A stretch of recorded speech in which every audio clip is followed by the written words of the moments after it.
Administration may have a legitimate concern on strategic and national interest grounds. They do not want leading-edge technology being used against them by the Chinese military. But China's a major market. How does Washington thread this needle?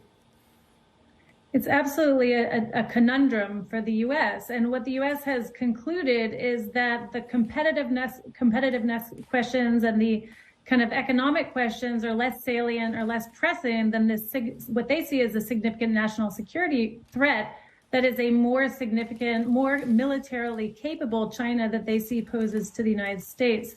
So I think the trade-off they're making is that what they see as the near and long-term security threat coming from China.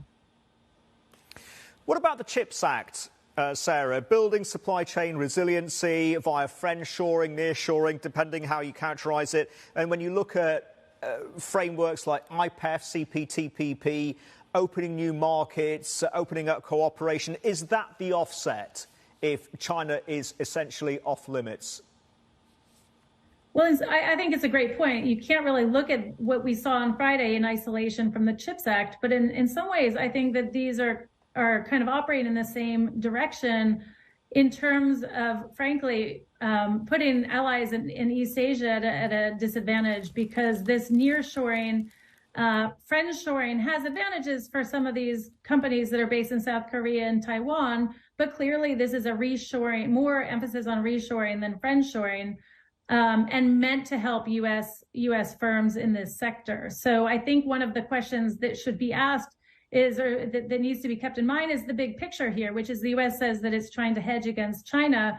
But at the same time, it really needs its allies in the region, the CHIP4, the East Asian countries, as part of that kind of capacity building. So I think it really has to kind of keep that bigger picture in mind, not just sort of helping its own industry, but thinking about how these different, that CHIPS Act and how this recent Export Control Act is potentially adversely affecting the same allies that it needs in this bigger picture question as it tries to contain China in the region.